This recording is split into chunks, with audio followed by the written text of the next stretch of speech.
proof that she was in the car, proof that she was injured, and proof that the very paparazzi that chased her into the tunnel were the ones that were taking photographs of her lying. A shocking revelation regarding Princess Diana has now emerged from Prince Harry. Not only does his most recent speech shake the royal family, but it also shakes everyone who has followed the terrible life of Diana. What he disclosed is disturbing, not startling. Everything we believed we understood is thrown into disarray as Harry's words cascade out of his mouth. We are not telling you a fairy tale. We are telling you the truth, and the consequences are far worse than anyone could have imagined. Growing up in a royal household like Princess Diana did not eliminate the need for love, did it? A member of the esteemed Spencer family with a history that stretches back generations in British nobility, Diana Frances Spencer came into this world on July 1, 1961. Princess Diana was born at Park House, a picturesque mansion on the Norfolk Sandringham estate, the same land that Queen Elizabeth II owns, and her life seemed to be intertwined with royalty from the moment she came into this world. However, no one's life is perfect, not even a girl born into such grandeur. The parents of Diana were Viscount John Spencer and Frances Roche. They had 5 children altogether. Living behind the formidable gates of their estate, the Spencers were already beginning to see flaws in their seemingly ideal existence, which included houses, riches, and ties to the royal family. Preserving the line of male heirs was paramount. Tragically, the family was devastated by the death of the newborn boy who had been born before Diana, who had passed so soon after birth. We were all glad to see Diana arrive, although her relatives clearly wanted a male heir. Among the several unseen burdens Diana had as a youngster was this implicit strain. Diana was brought up in the strict traditions of the nobility at Park House, where she spent her formative years amid verdant fields, stately buildings, and the peaceful vicinity of her royal family as Queen Elizabeth II's neighbors. Even before she became Princess of Wales, the Spencers were renting the mansion from the royal family. The picture-perfect backdrop belied the internal strife that her family endured. The marriage of Diana's parents ended unhappily when she was just 6 years old. Even though her parents' marriage had long been troubled, Diana's little heart was rocked by their separation. Especially nasty was the subsequent custody struggle. After he was granted custody of the children, Diana remained at the family estate with him. We felt a heavy emotional burden. Just picture it, a little girl whose brain is still developing enough to understand the nuances of adult relationships, seeing her 2 favorite people arguing. Diana allegedly suffered from emotions of abandonment and insecurity as a result of her divorce, scars that persisted into her adult life. Little Diana learned to keep herself together despite the chaos around her. This emotional toughness would serve her well as an adult and a mother. Would it be possible for someone who had difficulty in school to go on to inspire a generation? Even if things were chaotic at home, Diana continued her study in the manner befitting a girl of her rank. Upon her 9th birthday, she was transferred to the Norfolk Preparatory School, Riddlesworth Hall. Over the course of those 3 years, she learned to navigate the world without her family's constant presence. After attending Kent's Westheath Girls' School, Diana's scholastic trajectory took an even more revealing turn. In the eyes of most people, Diana wasn't exactly a model student. She had only mediocre grades on her report cards and had failed her O-levels twice, which may have been seen as evidence of her lack of excellence by others. Contrary to popular belief, Diana was unique. Character was where she excelled, not in academics. When Diana arrived to Westheath, her genuine abilities were apparent. Her talents extended to swimming and music, especially the piano. Nevertheless, her benevolence stood out more than her academic or artistic abilities. An attribute that would come to define Diana as an enchanting humanitarian, her generosity toward her fellow pupils earned her a trophy. Despite her privileged background, Diana always had a special knack for making friends. What made her beloved by others wasn't her position or surname, but rather her gift for making others feel acknowledged, understood, and appreciated. Diana had a short stint in foreign education after finishing at Westheath. A finishing school in Switzerland, the Institut Alpine Via Met, was her destination when she was 16 years old. This was only a passing phase. A Swiss finishing school was too regimented and elite for Diana, and she quickly came to terms with this. Returning to England after only one term, she was homesick and found the strict lifestyle to be unsuitable. Looking back, it's easy to assume that Diana's decision to leave had more to do with her realizing what was important in life than with any sense of failure. Her latter humanitarian effort was defined by her desire for something more substantial and authentic than a life of formalities and distance. Is there a happy ending when a princess-to-be works as an aide in a classroom? Observing Diana in her early professional years provides a wonderful glimpse into her character as a modest and compassionate young woman. People familiar with her later life's pomp and circumstance would be surprised to learn that she worked a slew of low-status jobs before entering the royal limelight. Among her responsibilities was working as an aide to a kindergarten teacher at Pimlico, London's Young England School. Picture a future princess gently lacing shoes, wiping away tears, and lovingly tending to youngsters. The position made Diana's inherent fondness for children shine through, and it's easy to see how it would shape her approach to parenting her own kids, Prince William and Prince Harry, a more hands-on style. Along with her other jobs, she was a nanny in London for a young American family. Even though these were quite menial professions, Diana's character was molded by them. She learned the importance of connection, empathy, and responsibility from them, all of which would ring true for people all across the world. Their romance and eventual marriage started after Diana became Princess of Wales. Once upon a time, in 1977, a young Diana Spencer met Prince Charles. But there's a catch. Charles was really seeing Diana's older sister Sarah, not Diana herself. It is true what they say. Charles met the future Princess of Wales when he was wooing her sister. There was a time when Diana was just a harmless schoolgirl who hardly made a dent in the royal family's attention. Still, destiny has its own enigmatic ways of pulling strings. It was 1980, and Charles and Sarah's passion had died down, when all of a sudden he was captivated by Diana, a poised 19-year-old. Their romance wasn't like any other, yet it bloomed fast. The pressure on Charles to wed and have a family was enormous, and he was on the hunt for the ideal wife. Her young age, stunning good looks, and aristocratic family made Diana an ideal candidate. However, was it genuine affection or only a covert act of duty? Imagine if the wedding of your dreams was more of a formality than an actual fulfillment of your deepest desire. After much deliberation, Charles finally settled on Diana as his royal bride in February 1981. The nursery at Windsor Castle was the setting for his proposal.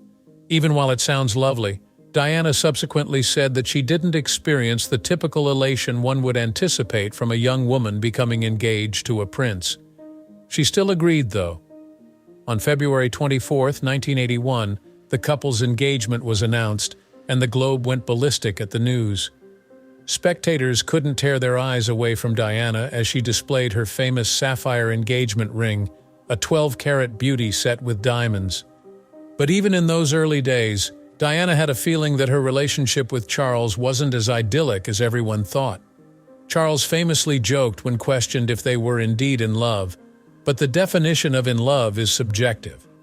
Those comments stabbed Diana in the gut. They were the first stone that would break her idyllic worldview.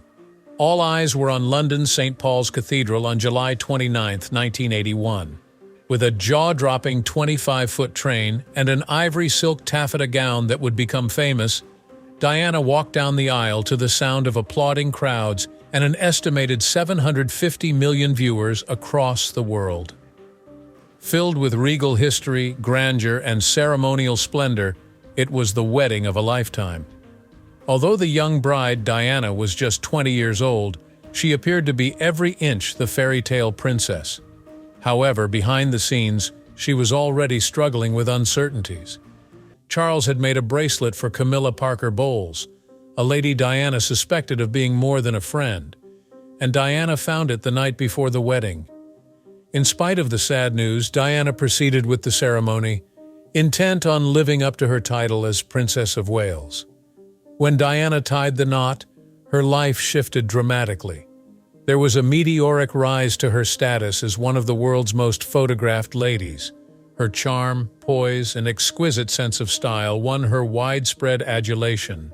It was Diana's innate gift for connecting with people that set her apart from previous royals. Diana became an international symbol of compassion while visiting ill children in hospitals and shaking hands with AIDS sufferers, a move that broke stigmas at the time. While the cameras caught the glitz, they failed to show the hardships that occurred off-camera.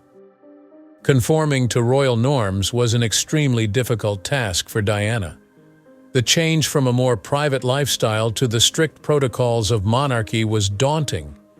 As a result of her frequent feelings of loneliness and lack of support, Diana's childhood anxieties only became worse.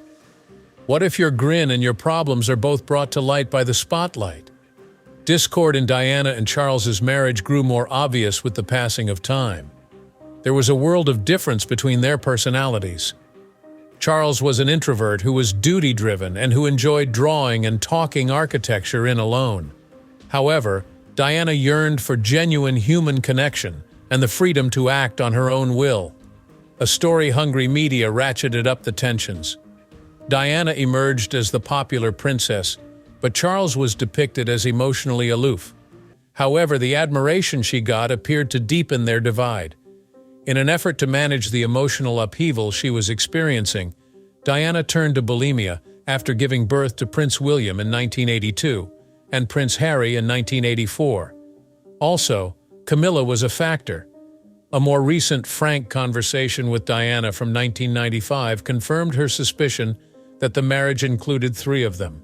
Not without reason. Diana's sentiments of betrayal and inadequateness were exacerbated by Charles's intimate friendship with Camilla. The distance between Diana and Charles's lifestyles widened during the late 1980s. They were still working together as a royal couple, but their bond had grown cold. Despite frequently appearing together at public occasions, their apparent lack of affection was noticeable. Ever since their romance captured the public's imagination, reporters have been wondering how their marriage is holding up. Screeched rumors of impending divorce, mental health issues, and adultery filled the tabloid headlines. Prime Minister John Major confirmed public suspicions about their split in December 1992 when he formally informed Parliament of their decision to separate. The formal dissolution of Diana and Charles's marriage took place in August 1996. When that happened, Diana had already committed herself completely to her humanitarian work, using her fame to raise awareness about AIDS and the need to remove landmines, 2 issues she was very committed to. Her impact remained strong even after her marriage ended.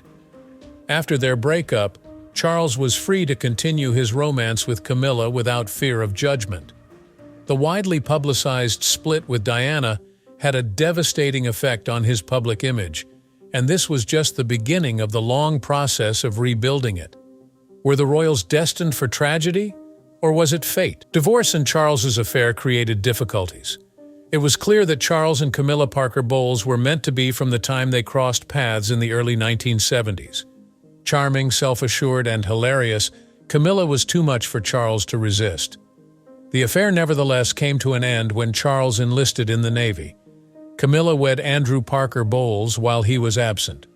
One of the most contentious love stories in royal history began, yet even after she wed, their affection remained strong and simmered in the background. By the time Charles wed Diana, word of their connection had spread. By the time Diana herself revealed the affair in her horrifying 1995 interview with the BBC's Panorama, the news had spread. This revelation caused shockwaves through the monarchy and the globe, as Diana famously observed, "There were 3 of us in this marriage, so it was a bit crowded." Who could have thought that a prince could betray his lovely, cherished princess? Slowly but surely, Charles and Camilla made their romance public after Diana's untimely demise in 1997. Charles and Camilla were married in 2005 following a long period of drama, both public and private. Unlike Charles's previous marriage, which was a lavish royal spectacle, Their wedding was a low-key civil ceremony with a religious blessing. Subtly but tellingly, none of the royal family's members, not even Charles's mother, Queen Elizabeth II, showed up to the civil ceremony to witness the union. A new chapter in their father's life began with his marriage, which meant a lot to Prince William and Prince Harry. Although William was more receptive, Harry struggled to reconcile Camilla's inclusion in his narrative. His conflicted feelings over the marriage were laid bare in Harry's memoir. It was his deepest concern that Camilla's coming would further drive a wedge between him and his father. Not without reason, Harry was concerned that he and William would have little space to move in once his father entered a restricted space with Camilla. Though he was grateful to Camilla for making his father happy, Harry felt a twinge of sadness at the end of his familiar family dynamic and saw the marriage as bittersweet. What would you do if the person who caused your mother's heartbreak suddenly became a permanent part of your life? Harry said in his biography that Camilla had intentionally manipulated the media to boost her reputation, even if it meant unfavorable coverage of him. According to Harry, she used him as a PR scapegoat. It was a daring remark that suggested the family was still reeling from long-simmering tensions. In his criticism of Camilla, Harry went on to say much more. His accusation was based on the belief that she was trying to cement her position inside the royal family by leaking harmful news about him to the press. This was more than simply painful. It was a breach of trust in Harry's view. But media manipulation wasn't the only thing that worried him. It was Harry's confession that he was afraid Camilla would take his father away from him. His boys seemed to lose prominence in Charles's life after her came, as he openly expressed in his writing. Notwithstanding these disclosures, Harry did show Camilla some empathy.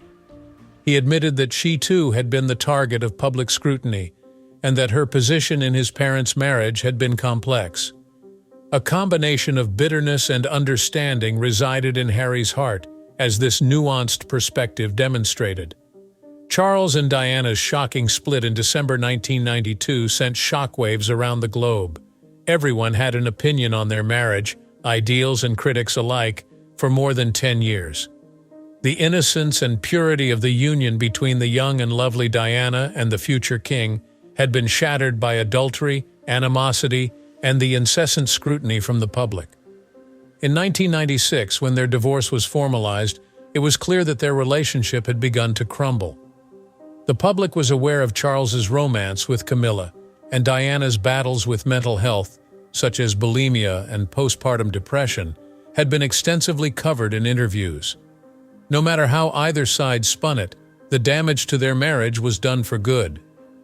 The divorce caused Prince William and Prince Harry to grow up in two different environments. Moving between Charles's and Diana's houses on weekends meant adjusting to new rules, rituals, and emotional undercurrents, as well as a new way of life for the kids. A difficult time in Harry's early life was the divorce, as he would later admit. Ensnared in the heart of his parents' tense relationship, he felt conflicted about his allegiance to them. While his parents were fighting, he was honest and said that he and William felt like they were pawns in their custody dispute. It was Diana's goal to make her sons feel loved and supported. Taking them to fast food joints, amusement parks, and even homeless shelters was all part of her effort to make them feel normal. She wanted for them to become acquainted with the world beyond the palace. Even Charles stayed dedicated to his boys. Together they practiced royal customs, and he imparted his love of history and environmental protection. There was a clear personality difference between their parents, and it showed in the way they parented. The quiet, duty-driven attitude of Charles stood in stark contrast to Diana's vivaciousness and spontaneity. Not only did Diana and Charles's youngsters suffer through the divorce, but so did the couple themselves. Harry had a harder time coping with emotions of uncertainty and abandonment than anybody else.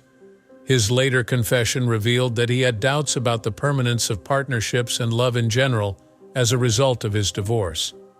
When William and Harry were older, they started to understand the nuances of their parents' marriage. Both the affection and the hardships that Diana and Charles's parents had endured for them were acknowledged. Is it possible to overcome the pain of a shattered marriage and the loss of a mother, no matter how hard life becomes, or does it just leave an indelible mark instead? Some thoughts and acknowledgments on Prince Harry.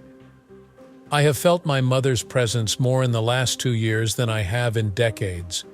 These profound remarks from Prince Harry pierce to the core of his emotional trek. Personal, unvarnished, and very human are his thoughts on Princess Diana. Growing up as the son of a globally recognized woman, cruelly losing her, and then living under the intense scrutiny of royal expectations, Harry has revealed all of this and more in his memoir and open interviews. The agony of losing a mother never really goes away. The impact of this anguish on Harry's life has been profound. When Princess Diana died in a car crash in 1997, Harry was just 12 years old, too young to comprehend the enormity of his loss, yet old enough to feel its heavy burden. Harry will never again hide the fact that the unexpected loss of Diana devastated him. During her funeral, he was escorted by his father, Prince Charles, his brother, Prince William, and by his mother, Princess Anne. There should be no public display of a child's anguish. Yet millions of people watched as the two boys did just that. Harry said in retrospect that he took a long time to face the tragedy since he buried his feelings so deeply. An undesirable coping method that Harry utilized for a significant portion of his adolescence and early adulthood was to drink and party excessively in order to dull the agony. "I was attempting to disengage, to flee," he said. Nevertheless, the agony persisted.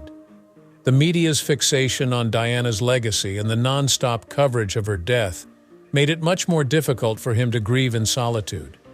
It was a turning point when Harry decided to seek treatment in his latter years. In his speech, he spoke up about the years-long battle with his mental health, which had been compounded by the weight of royal life, his wrath, and his sadness. His grief at Diana's death and the complicated dynamics within the royal family were both helped him process in therapy. For someone in his position, Harry's willingness to get therapy was groundbreaking. He broke royal standards and pushed for others to put their mental health first. Recognizing the widening gap between himself and his brother, Prince William, is one of the most tragic aspects of Harry's confessions. Although they were once very close, Harry now thinks that Diana would have been heartbroken to witness their growing estrangement. The interviewee expressed his regret that their mother, who brought us together, would be heartbroken due to their current situation. According to popular perception, William is determined to follow the conventional royal route, while Harry is carving his own way. This portrayal of the enmity between the two princes has persisted for quite some time. Not only has Harry acknowledged that their lingering animosity has fanned the flames, but he has also stressed his affection for William, no matter their differences. Even though he loves him and hates him, Harry says his brother is his archenemy. Adding depth to the matter is Harry's conviction that a lack of responsibility within the royal family is the root cause of most of the animosity. The failure to adequately resolve previous grievances and betrayals, in his opinion, has only served to deepen the rifts between them. Restoring trust is paramount, according to Harry, who has voiced his desire for reconciliation. The Queen Consort Camilla is someone about whom Harry has mixed sentiments, to put it bluntly. Given that Camilla is the third spouse of Prince Charles and Princess Diana, a fact that Diana herself admitted in her now famous 1995 interview with the BBC, the topic of her presence in the marriage has always been delicate. Harry claims that Camilla puts herself first, even if it means ignoring or disregarding the feelings of everyone around her. According to his memoir, Camilla inflated her own status by leaking bad rumors about him and other royal family members to the press. In an effort to convey his pain and outrage over these purported betrayals, Harry wrote, "She sacrificed me on her personal PR altar." Harry has acknowledged Camilla's significance in his father's life, but he has been harsh in his criticism of her leadership. Despite the strained relationship within the family, especially between Harry and his father, now King Charles III, Harry does appear to have some sympathy for Camilla, maybe because he knows how difficult it was for her to join the royal family in the midst of such intense public scrutiny. The public is once again debating Camilla's place in the royal saga, thanks to Harry's forthright views, which have reopened the wounds of the past. One of the most noteworthy parts of Harry's new confessions is his anger at the royal family, which he believes does not support or hold anybody accountable. "Silence is betrayal," he once observed, expressing his dissatisfaction with the institution's reluctance to confront the injustices that he and his mother feel have been carried out. According to Harry, William and he briefly discussed resuming the probe into Diana's murder. Authorities' official findings, that their driver was drunk and that the paparazzi were the main causes of the accident, dissatisfied them very much. After the incident, Harry wondered why the people who contributed to the pursuit of Diana's car weren't held more accountable. He felt helpless after the incident, though, because he asserts that they were told not to pursue the subject any further. Even after deciding to stand down from his royal duties, Harry's feelings of being silenced persisted in other parts of his life, especially in the face of media criticism and personal difficulties. Harry has expressed in interviews in his biography how he thought the royal institution did not support him. "No one protected us, no one stood up for us," he declared. He will come up, even if it means alienating his family, since he wants to end the quiet and make the royal institution pay for what it did wrong. Support us by sharing and subscribing for more updates as this story unfolds. The story is far from over, so be sure you don't miss a thing.